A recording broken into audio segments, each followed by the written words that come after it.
Welcome back to another Gridiron Guys YouTube channel episode, and today we are going to be getting into our busts or underperformers for fantasy football upcoming season.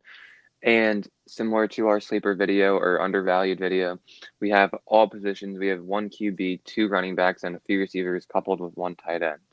And we're going to be getting into it right away today with our first bust or overvalued player in Kyler Murray. Kyler Murray currently has an ADP of 78 and he's ranked as QB4 around as his position ranking.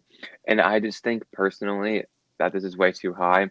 Last year, Murray burst onto the scene and he had a great rookie season from fantasy standard, but there's so many question marks surrounding him this year that it's just hard to draft him right behind Lamar Jackson, Patrick Mahomes, and Russell Wilson. Those are the three guys going ahead of him, with guys like Deshaun Allen and Dak Prescott going behind him and who've been far more productive in years past. Consistency and honestly much better offensive lines, which is a key factor in many QBs. But the one thing that scares me with Murray is they didn't do much to improve that offensive line. He's a small dude that runs some injury risk. Look at Cam Newton, kind of similar playing style. They have incorporated like 500 rushing yards into their season per year. I don't want Murray being banged up, especially the high draft pick as a QB, something you can't afford to have. I also think he has to have a better season than he did last year to get to his current ADP and QB ranking. And it's very hard to project an uptick in production when you just haven't seen it. He played 1 year. I mean, he had a good fantasy season, but the Cardinals were a bad team. Murray didn't play at an elite level, and you're projecting him to take another step. What if he has that sophomore slump? Many times we projected guys like Sam Darnold to take another step. He's going to be fantasy relevant this year. He's going to be a great sleeper quarterback. It just doesn't happen. The offensive line's a big concern. They didn't draft Tristan Wirfs in the first round. Instead, they take Josh Jones, who's not bad, but is he going to be able to hold down a tackle spot? I don't know. Murray just offers too much risk, especially with that division of playing Seattle twice, the Rams twice, and the 49ers twice. Those are six tough division games that I just not so happy to start him in fantasy during those weeks. I mean, Kevin, what do you think about Kyler Murray this year? Yeah, I'm not a big fan of the Cardinals. Most not because they're players or anything. Like I love Larry Fitzgerald and all that, but I think they're a very overhyped team. Um, you look at the. I know a lot of people are saying, look at the Browns, but they really have a lot of similarities. Both teams are loaded with talent and potential. I think the Browns have more talent in terms when you look at their team last year versus the Cardinals this year, and the Browns were not good. And it all starts from the offensive line. This offensive line is not good. Last year, I made the mistake of taking Baker Mayfield in the 6th, 7th round. That was a problem because he was ranked like a top 7 or 8 quarterback last year. Same thing here because Baker jumped onto the scene as a rookie late in the year. Everybody was expecting him to take this big leap. Didn't happen. So I'm going to be a little cautious with Kyler Murray this year. He could prove me wrong, and I wouldn't be surprised because he is that dual threat type of running quarterback. But for the most part, I'm going But to stick away. exactly, and Baker showed us what a detrimental offensive line can do to such a talented wide receiver core, running back, and like Baker's skill positions are arguably better than Murray's, but his offensive line is probably about the same. And we all expected Baker to have a top five fantasy season.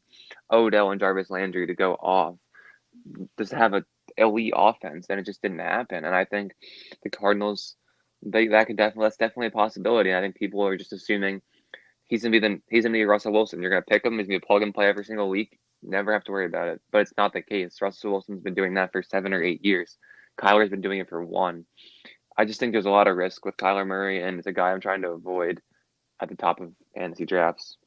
Yeah, I wouldn't say it's like avoiding him. It's more of just be careful of when you draft him because if you can get him late, that's a great pick. But if you take him too early, you're running a high risk, and you got to be careful of that. And by late, we mean around QB 7 or 8. I think that's a better That's range a for Murray. I fair think that's a fair range for him. QB 4 I'd is be kind of happy. high for him.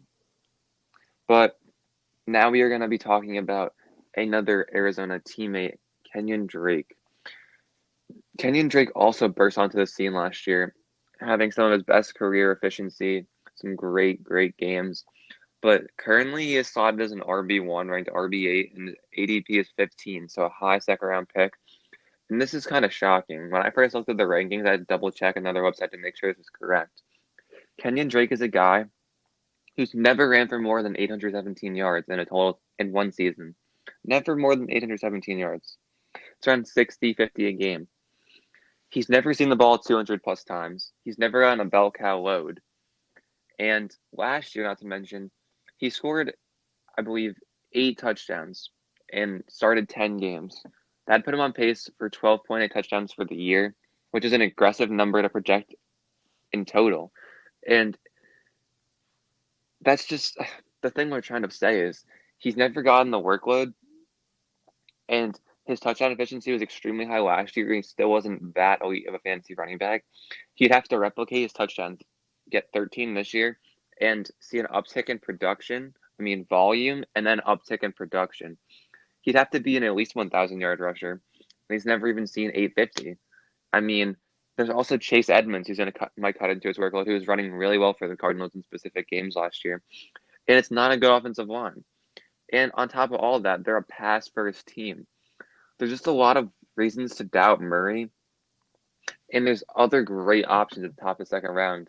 Guys like Joe Mixon and Chris Carson are guys I would so much rather have than Kenyan Drake.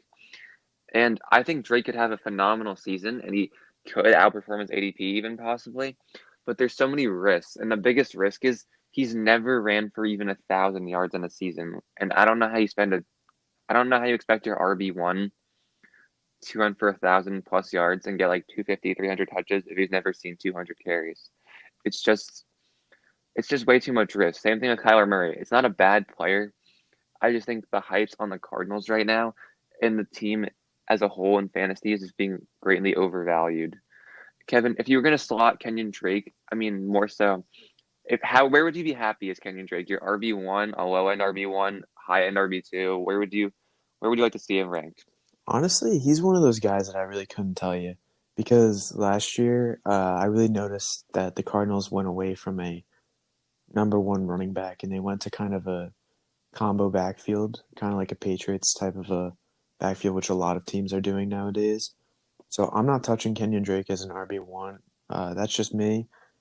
But Kenyon Drake, like you said, he hasn't even broken 850 yet, which is why people are expecting him to get over the hump this year with a supposedly dynamic Cardinals offense. Haven't seen it yet. The offensive line could be a problem. So I'm a little scared about that.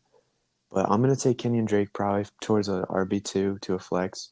But that's assuming that I get some good receivers. I think Kenyon Drake in round 4 would be good. Somewhere around the David Johnson role.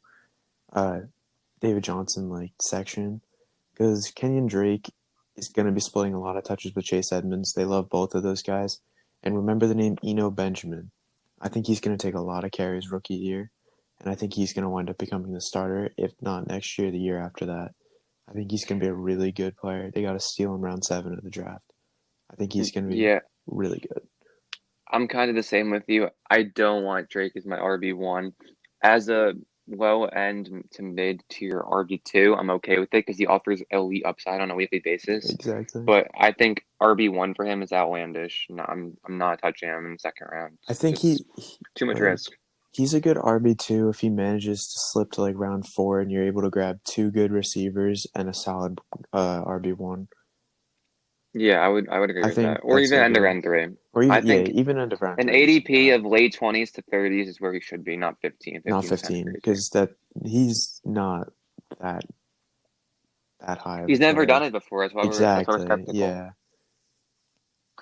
And now we have another running back who's similar to Drake, but this is Melvin Gordon. And Melvin Gordon, he's done it before. It's different in that sense, but the issue with Melvin is the team fit's just very, very poor. I mean, Melvin Gordon has had some fantasy years where he's been a top 5 back the entire year, top 3 back, finding the end zone, getting bell cow work, just getting the ball every play. Even with Austin Eckler, they're just getting enough carries to be a great back. But this year he joins the backfield, and with Philip Lindsay and Royce Freeman, 2 guys that are very comparable running backs, and we'll see a share of in that backfield of touches. I think Gordon's lucky to see 50% of the team's total snaps, let alone 150, 200 carries. And this Denver offense isn't going to be some Chiefs offense which can support three backs. I think at best, Gordon barely gets back to his ADP, and I think that's being generous. He's been a little banged up over the last couple of years, but say if Melvin played a full 16 games last year, he would have had 202 carries for just 765 yards. That's not a, that's 3.8 yards per carry, and that's just not going to be getting it done with limited touches. I mean, he would need something like 10 to 12 touchdowns to be fantasy relevant. And in a backfield with Philip Lindsay and Royce Freeman, who says that he's going to be getting those 10 to 12 touchdowns? I mean, I saw a stat that last year, Philip Lindsay and Royce Freeman only scored a combined 10 touchdowns on the ground. So say Denver rushes for 10 touchdowns on the ground once again. Gordon gets what, six, maybe seven if he's the goal line guy. He's not going to be fantasy relevant with that because he's not going to get enough carries. He'll be getting like 150 to 200.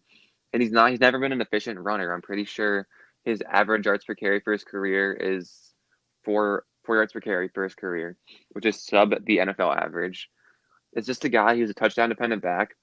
I think you're gonna be drafting him as an RB2 at his current ADP of 38, running back 20, low end RB2. And the only weeks he's gonna be fantasy relevant are weeks where he's scoring one or two touchdowns. I think he's not gonna be getting the workload that he needs to be a good back this year. I mean, Gordon's a guy I don't understand the hype on, and I'm avoiding him at all costs. Kevin, would you draft Gordon as an RB2? I wouldn't say I draft him as an RB2. I've had Melvin Gordon on two of my championship teams, so I have a soft spot for him. But he is a bust this year, in my opinion. I don't like the fit with him and Philip Lindsay. I think they're really. I'm not a big Philip Lindsay fan, but I think Philip Lindsay has a lot more potential than Melvin does. Melvin's not going to be getting any of those screen passes that he would get in LA. Those were like probably 5 or 6 of his points every game last year. And I don't know. He's really a touchdown dependent running back, kind of like Kenyan Drake. That's kind of the theme for all of our running backs on this list. But I think Melvin is a solid flex play. But then again, I have no idea what they're going to do with him. He could be the first down goal line running back. He could be a receiving threat. I don't know. It's just too cautious of a system for me. I don't think I could draft him being a RB1 or 2. Or even, I don't even know if I could start him week 1 as a flex because I don't know what's going to happen. It's just too. But they did pay him a lot of money, so you have that hope. But it's a very cautious. Exactly, and it's extremely hard to project when a player switches teams over the offseason because you have no idea what their game plan is for the next season. We're all projecting it. We don't actually know. I'm pretty sure Vic Fangio, offensive coordinator for the Broncos, we don't know what he's gonna do with Melvin Coach. Gordon. Uh, but it's just I don't know. It's just a lot of risk, a lot of uncertainty, and Gordon has that touchdown potential. So if he's getting the workload that he did in San Diego, not LA when he was in like when they were the San Diego Chargers, up 250 plus touches, he'll be really good. But I also think he will get. There's a great possibility he gets a little to no work, gets banged up mid-season, and is unplayable for most weeks. I just don't want to draft. Gordon's not a guy I want to draft this year, and he can be really good. He can be really bad. It's just a low floor, high ceiling type of thing, and that's why I'm trying to avoid him with my high round picks. And next we have a wide receiver, DJ Moore of the Carolina Panthers. And this is a guy who I really like. Great player. Has really, really just improved his fantasy game from his pretty average rookie season to finding some great playing time in lineups towards the end of last year. I mean, he finished last year as a wide receiver 21, but we have him on our bust or overrated list because he's projected as wide receiver 9 with an ADP of 23. We're projecting a guy to jump from wide receiver 21 to wide receiver 9. And I understand we're getting an improved QB play with Teddy Bridgewater, but Moore last year was targeted 135 times, which is a very big target share. Those are wide receiver 1 targets numbers. He hauled in 87 receptions for 1175 and 4 touchdowns. As a rookie, he only scored 2 touchdowns and played majority of the season. Scoring 6 touchdowns in about 26 to 30 career games started is not something you're going to be getting wide receiver one numbers at. And I did some number crunching on DJ Moore, and to finish his wide receiver nine this year, he would have needed to score 10 touchdowns, 6 more than he had this year, and 4 more than he had in his career. And I think there is definitely going to be an uptick in his touchdown potential, but I think 2 to 3 more is likely. He just doesn't have a knack for finding the end zone. Some guys just do. I mean, 6 or 7 touchdowns would slot him somewhere at around wide receiver 15, in between wide receiver 9 and wide receiver 21. And I think he's going to be a very good wide receiver 2 option. I just think last year's stat line with 87 catches for 1175 and 135 targets is going to be hard to improve on for DJ Moore. They added Robbie Anderson, which will take away some yards and catches. And I think, could he see 10 more targets? Could he see 100 more yards? Maybe, but he also could see 10 less targets and 100 less yards. And right now we're banking on Moore to score 10 touchdowns to get to his ADP. And I think that's a hard prediction to make. But I think DJ Moore will finish in between where he finished last year and this year, which is wide receiver 21 and wide receiver 9, which is where he's projected. And I think he's going to be a very solid wide receiver too. I mean, Kevin, do you think he can take that touchdown uptick to 10 or 11 touchdowns and become a true wide receiver one this year? I don't know, honestly. I like DJ Moore a lot. He's one of my favorite receivers. I like just the way that he plays. He's a very consistent receiver in terms of fantasy. Last year, I feel like every time I played him, he put up 25 points. But he was a very solid, like 15 points or above last year, which is why a lot of people are projecting him so high.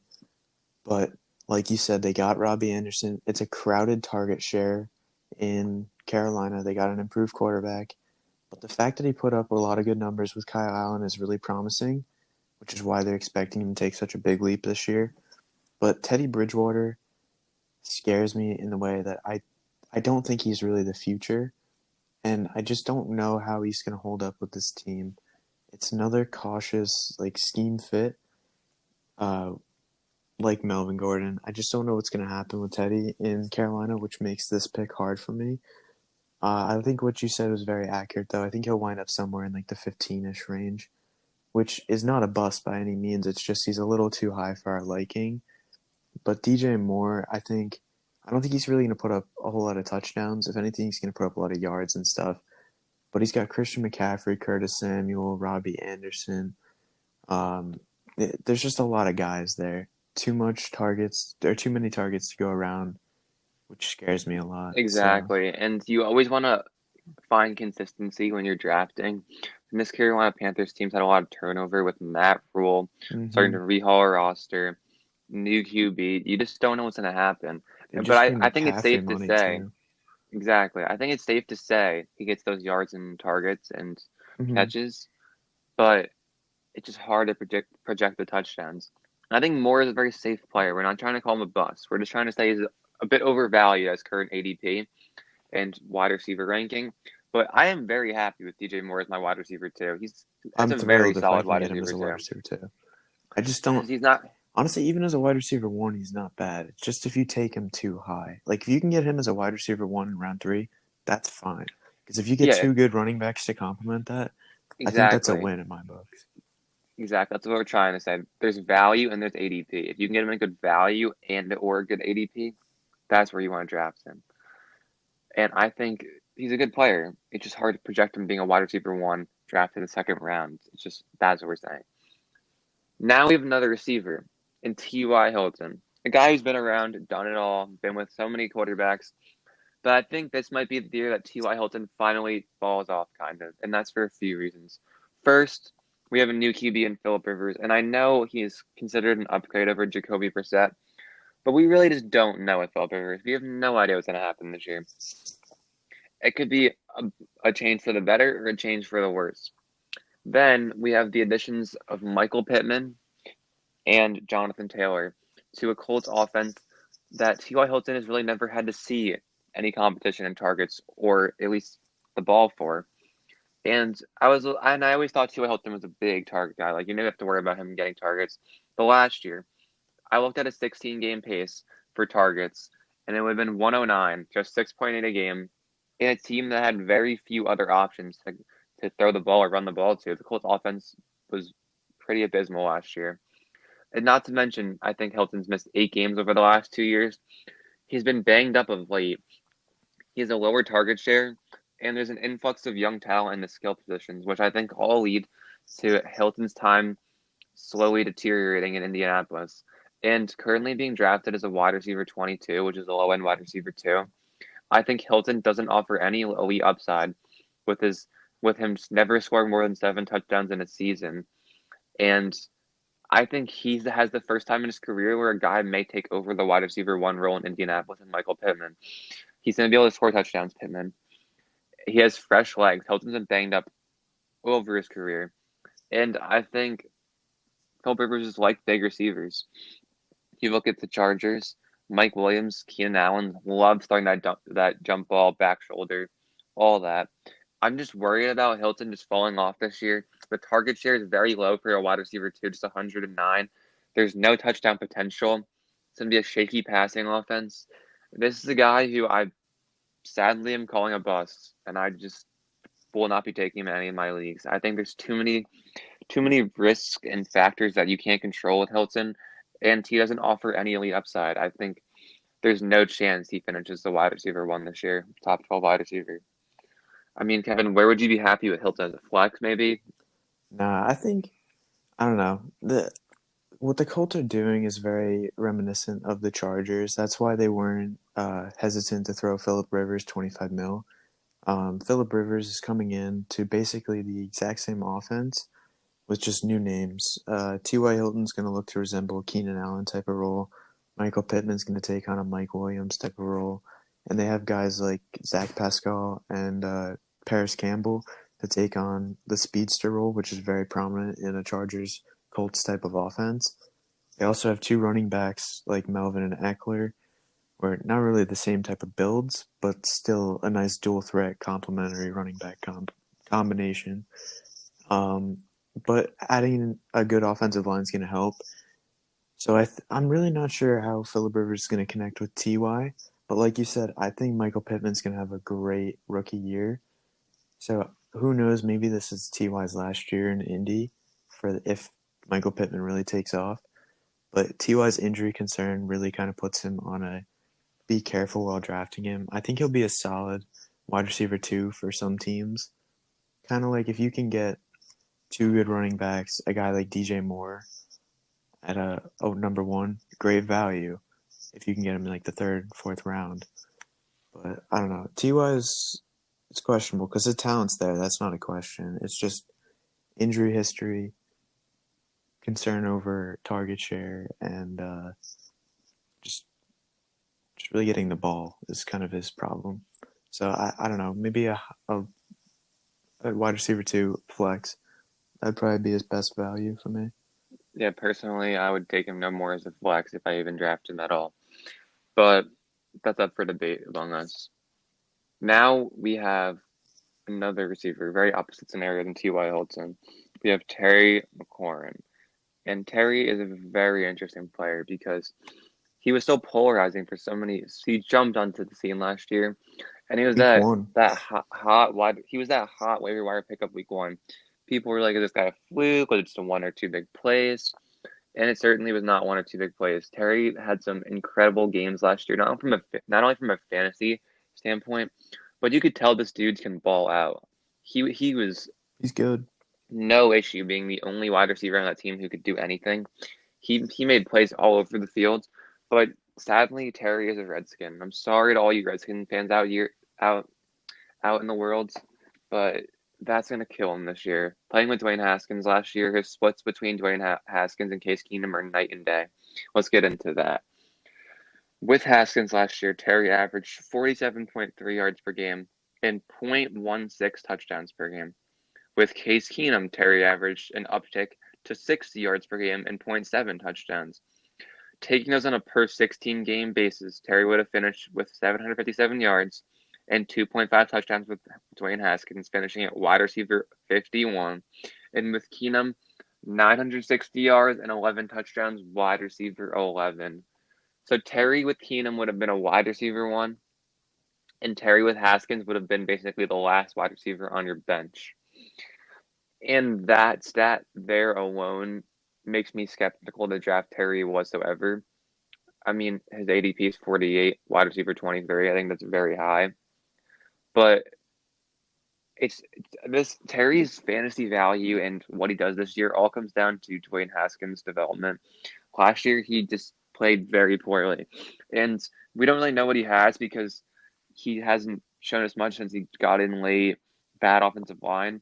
But I think that offensive line only got worse. And the skill positions around him didn't improve. They're the same as last year. So I really worry about Dwayne Haskins doing anything this year, and that really impacts Terry.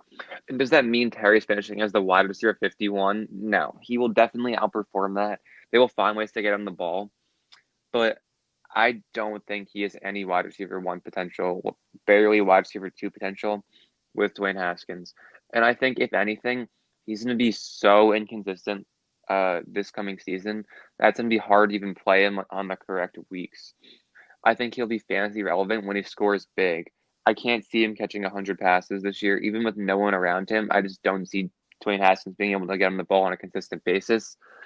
I'm very scared in that sense. And it's a guy that I don't want to draft because if I'm drafting my wide receiver too, I want to know I can play him every single week with no concerns. And that's what's good. And that's why I have Terry McLaurin on my bust list for this year. What do you think about that, Kevin? Yeah, I agree. I really like Terry McLaurin as a player, but I just do not like Dwayne Haskins in the slightest. I think he's terrible. I called it from day one he's a bust. I would never have drafted him. I really just don't like Dwayne Haskins. That's really why he's on this list. Like you said, any competent quarterback can get Terry the ball because they know he's good. Terry was a great pick by the Redskins. I think they got him in the third round, pick like 80 or something Absolute like. steal. I think they got him pick 80. Like that's insane. I mean, week one last year, he burst on the scene. He was amazing. He's a game changer. He's one of those really good wide receivers. You got to get him the ball. Who knows? Maybe they just couldn't build a chemistry, Haskins and McLaurin. But what? No, never mind. They went to college together. What am I saying? Um, yeah, I really don't know. If Haskins can't get McLaurin the ball, McLaurin's not one of the wide receivers I want to draft. But if they can get another quarterback in there, like I think Anybody at all. literally anybody could get him the ball. I think he'd be a great wide receiver You in put Terry fantasy. on any other team He'd with be on a any other sleeper quarterback, list, not the he'd be on a bust sleeper. list. Exactly. Case Keenum last year is not even a great quarterback. He's Case top Keenum is a bottom five in the league. bad starter, but a high end backup. Exactly. And Terry was on pace to finish as wide receiver 11 as a rookie on one of the worst offenses in the league. Wide receiver 11. The That's man can crazy. ball out, but they can't get him the ball. Exactly. And that's why he's ranked where he is because people think he has that elite upside drafting He's in not going to fourth, get fifth that round. upside with no offensive line and a quarterback who can't throw the ball. Exactly. They lost two starting offensive linemen and Trent Williams didn't really play, but Eric Flowers too. And Eric Flowers isn't good, but he's better than who they had, and he's gone now. They scored like Haskins 6 points is in gonna, 3 weeks. Like what? yeah. You It just can't take any don't Redskins offensive player. don't draft Harry. It's just a bad idea. Dynasty, great pick. Everywhere else, avoid at all costs. It's that simple. Dwayne Haskins, thank you for this. Thank you for ruining Terry McLaurin, but it's just it's undraftable. Honestly, I just do not touch. Must avoid player. Honestly, the most non-touch player on this list. And now we go to tight ends. Our old friend Rob Gronkowski, and Gronk is I would say is the most polarizing tight end prospect this year because we have absolutely no idea what he's going to do. So let's get into how Gronk's career ended and what we can expect from him and how he finished his last few seasons in the NFL before he retired. And so Gronk took 1 year off, and the three prior seasons he had to retiring, Gronk missed 13 games combined, 4 to 5 per season. And he did not have two stellar seasons before he ended up retiring. He finished the season before he finished as tight end 31. Never mind. OJ Howard finished as tight end 31 last year. But basically, in short, before we get into all those stats, Gronk is joining an offense that could not pass him the ball once and would still succeed. Mike Evans and Chris Godwin are going to be target monsters, probably 130 to 150 apiece. And then behind Gronk, he has two talented backups in OJ Howard and Cameron Brate. I mean, it wasn't like Gronk was putting up 2K yards before he left. Those days are over. Two of his last three seasons before he retired, he failed to eclipse more than 700 yards and three touchdowns. It's just Gronk should be drafted as a backup tight end and no more than that. I mean, there's so many red flags here, injuries. Who knows even how healthy he is? He just target share. Tight ends into Bruce Arians last year just failed, but he is drafted as tight end 8 because he's Rob Gronkowski playing with Tom Brady. People see that 2014, 2015 league winner Gronk. I see a red flag crutches Gronk. I mean, I'd so much rather prefer a guy like Hayden Hurst, Austin Hooper, Evan Ingram, even who's going to be closely drafted to him, even Hunter Henry. Those are all much better options than him. And I just think Gronk is not a starting fantasy tight end until I'm proven otherwise in his actual play. If you're drafting on upside, Gronk has top 5 upside. That's unquestionable. But he has he has injured by week 2 potential as well. I mean, Kevin, are you even drafting Gronk as a starting tight end this year?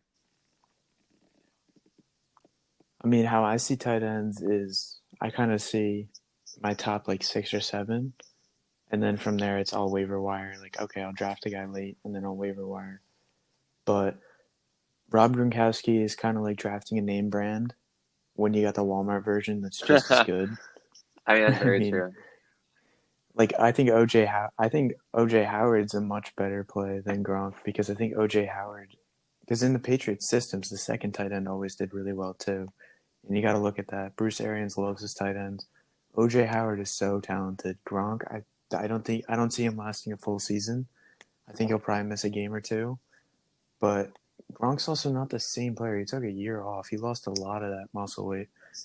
He went like, of course he'll have marijuana now, so he might be a lot better. Who knows?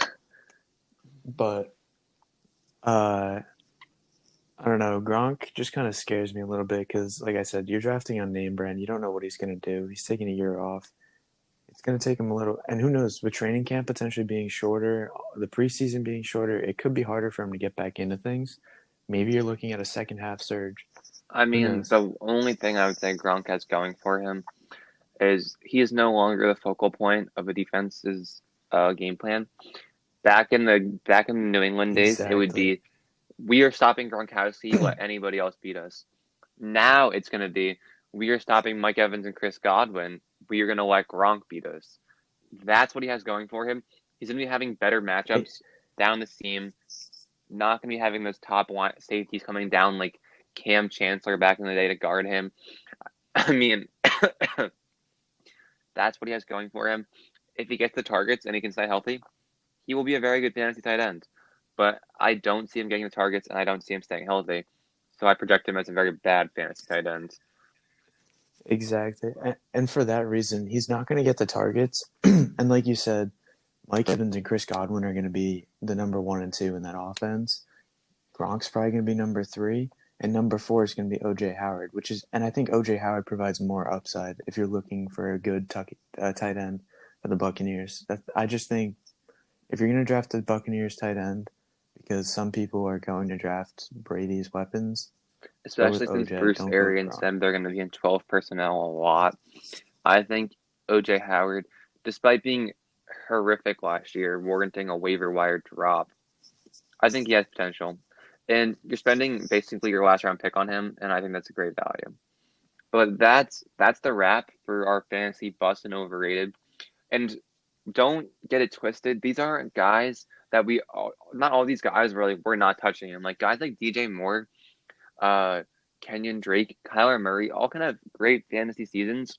We just think that they're overrated in a fantasy sense, a little too A high. little too high And for our that's why we're liking. just avoiding them or we're drafting them at a better value later in the draft. And if you haven't already, watch our sleeper video. Those are all extremely good alternatives to all these players around similar ADPs in the top of the draft. I highly recommend watching that and finding sleepers that are much better value that'll help you win your league. And make sure to like and subscribe and leave feedback down below in the comment section of where would you be drafting these guys, who would be your untouchables, and other guys you think that are going to be busts. And make sure to stay tuned for new videos coming up this weekend and early next week.